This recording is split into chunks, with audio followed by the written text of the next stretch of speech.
What's up mga boss, ngayong araw meron tayong i-tune na Raider FI All Stock na pitch bike ECU.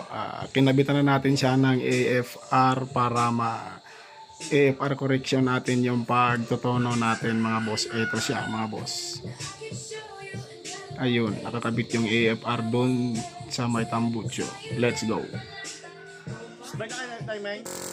Ngayon gagawin muna natin yung low and mid AFR correction kasi naririnig niyo po mga boss, may pugak-pugak ng konti yung motor pag sa low RPM tsaka sa mid RPM.